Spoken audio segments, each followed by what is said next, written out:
돈은 준비됐죠. 돈만 있으면 사실 건물을 살 수 있죠. 그냥 샀다고만 해서 땡이에요. 건물 영업해야 돼요. 단순히 금매다, 싸다 이것만 보고서 나는 그래도 이 금액을 고수할 거야. 임차가 안 맞춰지고 가장 큰 실패 요인이라 생각을 합니다.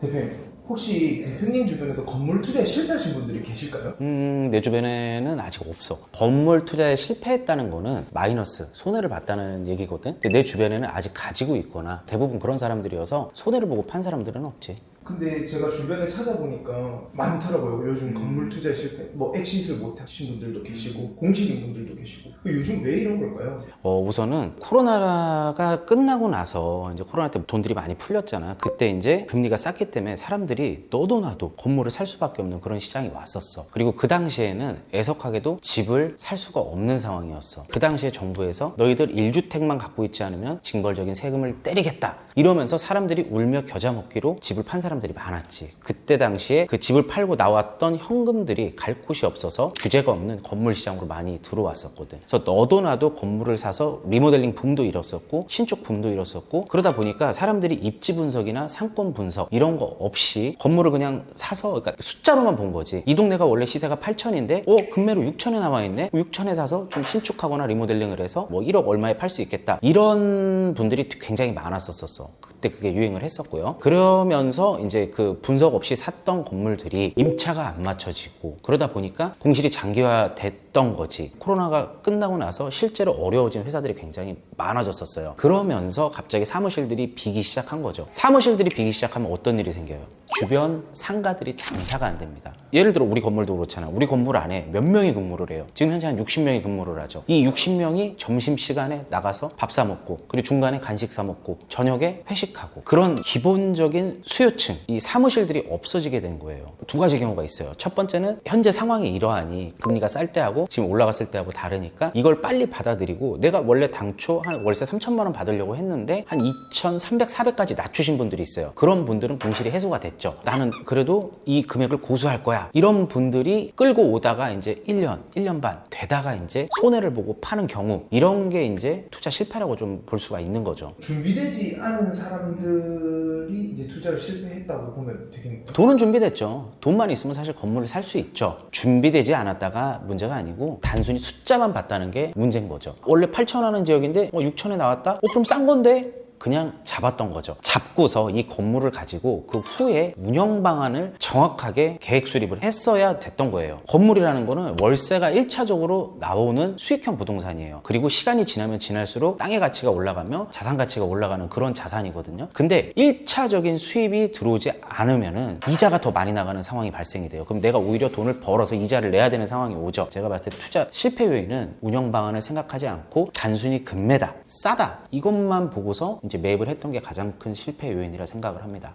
그러면 공실이 안 나기 위해서는 입지 분석이 일단 1번일까요? 네, 정확해요. 입지 분석 안에는 사이트 주변으로 어떤 회사들이 있고, 어떤 상가들이 즐비하고, 그리고 어떤 상주 인원들이 들어오고, 혹은 이제 어떤 블럭이든 주거를 하는 블럭들이 대부분 껴 있어요. 어떤 사람들이 살고 있고, 지하철역과는 얼마나 걸리고, 출퇴근 동선은 어떻게 될 거며, 이 사람들이 오며 가며 어디서 뭔가를 소비를 할까, 이런 것들을 분석을 해야 되는 거예요. 강남만큼만 놓고 얘기를 하자면은 강남은 특수한 곳입니다. 첫 번째, 업무. 대로변에 큰 빌딩들이 있죠. 업무가 있어요. 그리고 그 이면에는요, 상업이 들어갈 수밖에 없죠. 그리고 3면으로 들어오게 되면은요, 대형 건물은 이제 아무래도 임대료가 비싸다 보니까 2, 3면에 들어오면 이제 중소형 건물들이 즐비하게 돼 있어요. 누구나 다 뭐 월세 5천, 1억 내고 들어가고 싶지만 모든 회사가 다 그 정도 규모가 되는 건 아니잖아요. 그럼 2면, 3면 들어오면 월세가 300, 400, 500 혹은 전체를 썼을 때 뭐 2천짜리, 3천짜리 이런 회사들이 나타나게 되는 거예요. 이거를 쉽게 말씀드리자면은 우리가 이제 아파트 단지가 있고 빌라 단지가 있잖아요. 빌라 사시는 분들 다 아파트 살고 싶잖아요. 그리고 누구나 다 아파트 살면 되잖아요. 근데 왜 아파트를 다 못 살까요? 갖고 있는 자금이 다르니까 그래요. 돈이 있는 분들은 뭐 대형 빌딩 쓸 수도 있고 메이저 빌딩 쓸 수 있지만, 자금이 좀 부족한 회사에서는 중소형, 그리고 주거로 치면 아파트가 아닌 빌라를 사는 그런 형태라고 보시면 될 것 같아요. 3, 4, 5면에는 사람이 사는 주택가가 있어요. 업무와 상업과 주거 이렇게 3박자가 맞아 떨어집니다. 하지만 여기에 강남은 플러스 되는 게 교육이 있어요. 대치동 학원과 그리고 압구정 그리고 반포 학원과 등등등 해서 교육, 사교육의 거의 뭐 1번지라고 볼 수가 있죠. 강남은 재밌는 게 주거를 전문으로 하는 부동산이 있고 그리고 사무실, 업무용 부동산을 따로 전문으로 하는 부동산이 있고 상가, 임대를 전문으로 하는 상업용 부동산이 있고 저희처럼 건물만 매매를 전문으로 하는 건물 매매 부동산 이 4개 부동산 유형이 있어요. 첫 번째, 두 번째 말씀드렸던 유형은 대부분 동네 로컬에 다 포진이 되어 있습니다. 20년, 30년씩 부동산 하신 분들이 꽤 많으세요. 근데 이거는 어느 지역이든 다 마찬가지입니다. 그 동네의 역사와 시세와 앞으로의 방향과 그리고 어떻게 발전이 될 것인지 아닐 것인지를 정확하게들 알고 계세요. 그래서 물건을 소개받았을 때 이게 싼 건지 비싼 건지 당연히 물어봐야 되고 두 번째, 현재 있는 임차인들이 나갔을 때 어떤 수요가 들어올 거며 그리고 이걸 무리 없이 채울 수 있는지 현재 과도하게 임차료가 책정된 건 아닌지 혹은 너무 싸게 책정돼 있는 건 아닌지 그리고 이분들이 나갔을 때 채워줄 수 있는 그 부동산들을 또 섭외를 해놔야겠죠. 그냥 샀다고만 해서 땡이에요. 그 주변에 있는 부동산들하고 다 관계를 맺고 뭐 2층이 나간대요. 좀 맞춰주세요 사장님. 건물 영업해야 돼요. 네, 어떻게 보면 건물주가 간물주라고 하지만 없어진 지 오래됐습니다. 정말 메인 자리에 있는 그런 곳 아니고서는 건물주도 일종의 영업직이에요. 그런 것들에 대한 사전 조사가 반드시 이루어져야 되고 강남은 그 모든 것들이 가능합니다. 중요한 거는 운영을 할 방향을 잘 보고 선택을 해야 된다는 거죠. 입지를 분석할 때 대로변과의 거리 혹은 역과의 거리 혹은 상권 지역 대표는 어디를 가장 1번으로 두고 싶으세요? 저는 셋 다요. 셋 다 중요해요. 사람이 왔다 갔다 하는 곳인지 그게 일단은 중요하거든요. 왜냐면 역 주변이라고 역 세권이라고 사람이 다 왔다 갔다 하는 건 아니에요. 통행량이 많은 역세권이 있고요. 통행량이 적은 역세권이 있어요. 역세권이라고 다 좋은 건 아니거든요. 그래서 역과 대로변 당연히 물론 중요하죠. 그 정도 되는 건물을 살 수 있는 돈을 갖고 계신 분들이 그렇게 많지는 않다는 거예요. 저 엊그저께 돈가스 먹으러 갔다 왔거든요. 저희 회사에서 저 위쪽에 한 5분 걸어갔어요. 진짜 꼴목에 있는데 미슐랭 딱지를 몇 개를 몇 년 동안 받았던 곳이더라고요. 사람이 줄이 그렇게 길어요. 진짜 사람이 다니면 안 되는 곳이야. 그냥 주택밖에 없는 곳이야. 근데도 사람이 거기를 와. 그럼 거기만 잘 되나? 거기 먹고 옆에 커피숍이 있어요. 커피숍까지 같이 잘 되더라고요. 그래서 이런 것들을 꼭 봐야 돼요. 근데 문제는 이 돈가스 집이 나갔다고 쳐. 그러면 그 다음은 어떻게 될까? 이것도 보셔야 된다는 거예요.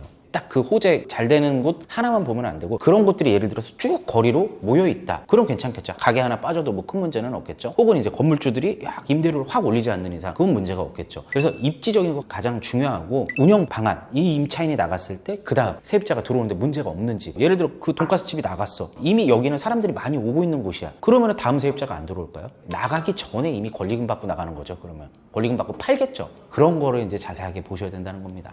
리모델링을 잘못해서 실패하는 사례도 있을 것 같아요. 맞아요. 있어요. 우선 리모델링이라는 것 자체가 뭐 이 옷을 지금 10년 입었어. 수선해서 입는다고 하죠. 뭐 예를 들어서 빵꾸난 걸 꿰매든지 아니면 이거를 잘라가지고 나시로 만들든지 이런 식으로 수선을 하는 거를 리모델링이라고 하고 아예 이 옷을 버리고 매장에서 새로 사는 거는 그냥 신축이라고 생각하시면 됩니다. 자, 10년 동안 20년 동안 이 옷이 묵어 있어요. 아무리 이거를 새롭게 수선을 한다고 하더라도 이 뿌리가 어디 가겠습니까? 이 원단이 어디 가겠어요? 새 원단을 쓰지 않는 이상 이건 새 거가 아니에요. 건물로 치면 문제점이 있습니다. 첫 번째, 층고의 문제입니다. 층고의 문제. 옛날 건물들이 대부분 층고가 낮아요. 그리고 리모델링을 할 건물일 정도면은 대부분 20년, 30년이 넘은 건물들이에요. 그러다 보니까 대부분 오래된 건물이겠죠? 층고가 낮을 수밖에 없어요. 겉은 화려하게 뜯어갖고 바꿔서 새 옷을 입혀놨지만 실제로 내부에 들어갔을 때 층고가 낮다 보니까 답답함을 느낄 수밖에 없는 거죠. 반면에 요즘 새로 짓는 신축은 층고가 높습니다. 그러니까 들어갔을 때도 똑같은 면적인데도 불구하고 커 보이는 효과가 있죠. 근데 소비자들이 임차를 구할 때 리모델링 된 건물도 볼 수 있는 권리가 있고 신축이 된 건물을 볼 수 있는 권리가 있어요. 여러분들이라면 어디를 선택할 것 같습니까?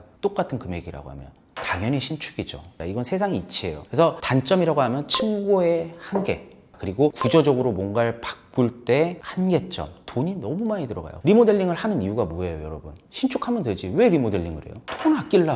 돈 아끼려고 하는 거예요. 리모델링, 대수선을 하게 되면은 돈은 무조건 늘게 돼 있어요. 왜냐면 실제로 안까지 다 안 까봤기 때문에. 옛날 건물들이 대부분 좀 이런 얘기하면 좀 그런데 그때 당시 행정이 좀 약간 야매였었어요. 지금처럼 전산이 잘 이루어져 있고 이런 시절이 아니었습니다, 여러분. 그렇기 때문에 막상 안에를 까보면 도면대로 해가지고 건축물 대장에 있는 대로 해서 설계를 뜨고 다 해가지고 도서를 다 만들어서 공사에 들어갔는데 까봤더니 있어야 될 게 없고 창문 자리가 막 예를 들어 5cm가 벗어나져 있고 이런 경우가 비일비재해요. 다시 해야 돼요. 다시. 그러다 보면 금액이 추가되는 거죠. 대부분 신축 같은 경우는 무상태에서 그냥 만들어내는 거기 때문에 오차가 없어요. 하지만 리모델링은 옛날 도면하고 현재하고 다르다, 이런 경우가 너무 많기 때문에 비용이 추가되는 경우가 비일비재합니다. 거의 99%. 리모델링 해보신 분들은 거의 공감을 하실 거예요. 돈 안 늘어나는 현장 없습니다. 가급적이면 좀 몇 억 차이 나면 그냥 신축을 하세요. 리모델링을 꼭 해야 된다 그러면 상업용 건물은 리모델링을 하세요. 괜찮습니다. 비용 아끼셔도 됩니다. 자리가 입지가 좋다 그러면 리모델링 적극 권장합니다. 새로 짓는 것보다 건폐율이나 용적률 많이 차지하고 있는 위치에 있는 건물들 같은 경우는 리모델링을 하세요. 저렴한 비용으로요. 그럼 임차인들이 들어와서 깔끔하게 인테리어를 해서 건물을 빛내줄 겁니다. 하지만 업무용 건물은 웬만하면 리모델링 하지 마시고 신축을 하십시오. 그게 비용 세이브 하는 겁니다. 그러면은 리모델링보다 신축을 좀 더 선호하시는 건가요? 이왕 한다면 신축을 하는 게 훨씬 좋고요. 근데 신축을 해야 될 곳은 만약에 예를 들어서 2면, 3면, 4면에 사무실 건물을 지어야 된다, 업무용 건물을 지어야 된다, 저는 절대적으로 신축을 하라고 말씀을 드리고 싶고요. 왜냐하면 회사 같은 경우는 적게는 몇십 명에서 많게는 몇 백 명까지 회사가 들어와요. CEO 입장에서는 구성원들에 대한 배려가 굉장히 크거든요. 그러다 보니까 꼼꼼하게 다 되게 따져요. 새 거 따지고 신상 따지고. 신상 싫어하는 사람은 없잖아요. 하지만 업무용 건물이 아니고 상업용 건물, 상가 건물 같은 경우는 상주 인원은 많지 않아요. 하지만 고객들이 많이 오죠. 왔다가 소비를 하고 가는 사람들이기 때문에 이런 건물의 퀄리티보다는 입지적인 걸 더 많이 선택을 합니다. 그리고 대부분 상가는 들어와서 본인들 업종에 맞게 인테리어를 싹 해요. 그러다 보니까 그 상업용 건물, 위치가 좋은 건물들, 대로변, 역앞 혹은 이면의 코너, 목자상권, 이런 곳은 외관하고 공용 부분, 이곳에 신경을 많이 써주셔야 돼요. 외관 깔끔해야 되고, 두 번째 주차장 좋아야 되고요. 세 번째 화장실이 좋아야 됩니다. 그리고 네 번째 승강기가 좋아야겠죠. 그래야 방문하는 사람들이 불편 없이 주차를 하고 화장실을 이용하고 승강기를 타고 왔다 갔다 하겠죠. 그 안에 실제적인 인테리어까지는 신경을 안 써주셔도 됩니다. 하지만 업무용 건물은 실제로 사용하는 상주 입주자들을 상대로 하는 거기 때문에 내부 인테리어까지 꼼꼼하게 다 신경을 써주셔야 됩니다.